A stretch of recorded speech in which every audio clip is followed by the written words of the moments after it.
Allahumma arhamna bil Qur'an. Assalamualaikum warahmatullahi wabarakatuh. Alhamdulillah wassalatu wassalamu ala rasulillah amma ba'du. Para pecinta Al-Quran yang berbahagia, pada kesempatan yang baik ini kita akan belajar di surah Asy-Syams, surah yang terdapat di juz 30, juz amma, dan surat ini akan kita pelajari bagaimana cara mewakafkan yang baik sesuai dengan makna ayat yang ada di dalamnya. Mari kita simak bersama-sama. A'udzu billahi minasy syaithanir rajim. Bismillahirrahmanirrahim. Baiklah, kita awali dari penjelasan ayat ini, bahwa kita membaca Al-Quran secara tartil dan baik, maka kita cara mewakafkan di akhir-akhir ayat itu baik. Oleh karena itu, apabila kita wakaf di setiap ayat itu bagus, itu lebih baik. Itu memang dianjurkan tiap wakaf di akhir ayat itu lebih baik wakaf ya. Akan tetapi apabila kita ingin meneruskan ayat tersebut, maka itu diperbolehkan. Misalnya ayat 1 ke 2, ayat 2 ke 3, dan lain sebagainya, diperbolehkan. Akan tetapi untuk surat Asy-Syams ini, maka ada cara. Apabila kita itu ingin meneruskan ketika nafas kita itu panjang atau kuat, atau ingin meneruskan tiap ayat, bagaimana kaidahnya, bagaimana caranya untuk surah Asy-Syams ini, yaitu ayat ini merupakan pasangan ayat berikutnya. Jadi begini penjelasannya.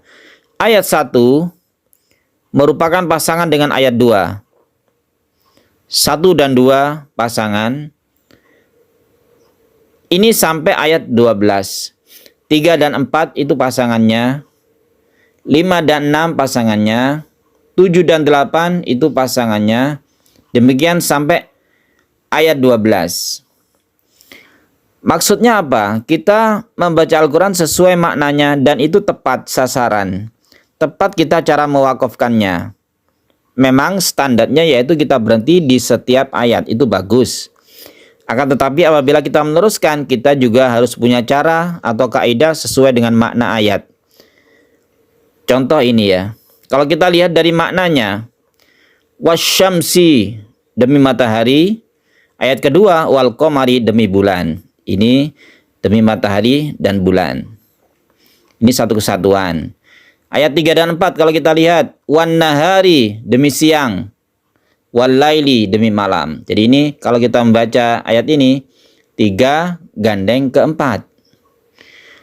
Ayat 4 ke ayat 5 dan 6. Was-samai, gandengannya apa? Wal ardi, langit dan bumi.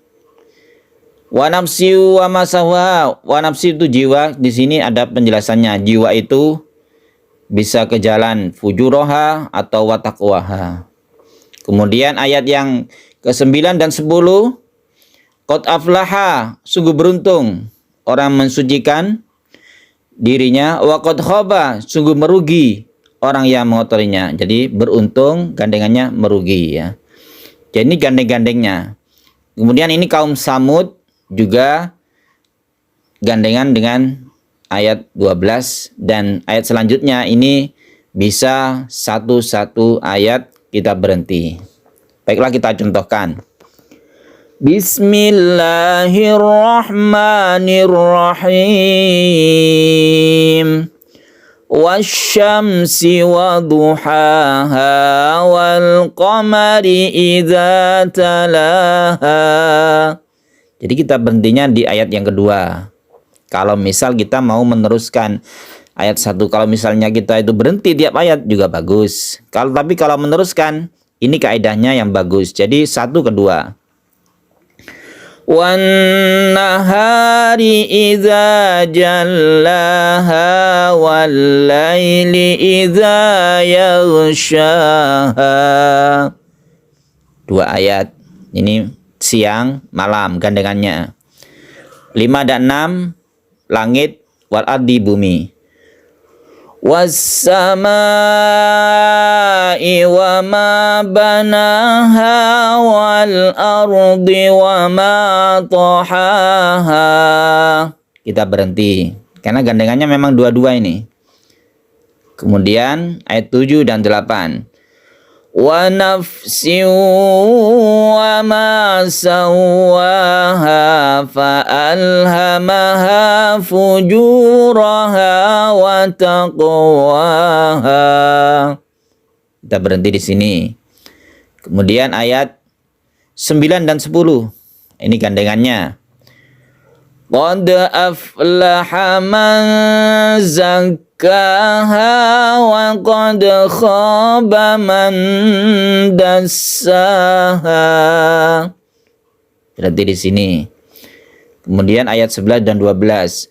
Kazzabat Samudu bitaghwaha idzim ba'atsa ashqaha.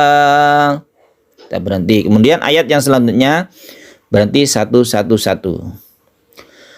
Faqala lahum Rasulullahi naqatallahi wa suqyaha.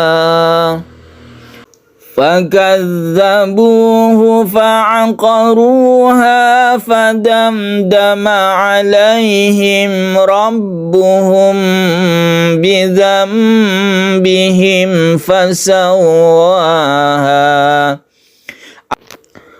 Apabila ayat 14 ini kita tidak kuat karena ini panjang, maka kita boleh berhenti di sini. Di sini ada tanda wakaf sholla. Sholla itu wasol aula, artinya lebih baik kita terus. Tapi apabila kita berhenti juga tidak apa-apa, tidak usah mengulangi. Langsung di sini. Contohnya begini. Fakadzabuhu fa'aqaruha. Tidak perlu mengulangi ya, karena tanda ini boleh terus. Apa artinya? Lebih baik terus, tapi apabila kita berhenti, kita tidak perlu mengulangi. Itu short lam ini ya. Fadamdama alaihim rabbuhum bidzambihim fasawaha wa la yakhafu uqbaha. Shadaqallahul azim. Para pecinta Al-Quran yang berbahagia, silakan dipraktekkan. Dua ayat itu gandengannya. Itu cara membaca yang sempurna sesuai makna ayat di surah Asy-Syams ini. Semoga bermanfaat bagi kita semua. Assalamualaikum warahmatullahi wabarakatuh.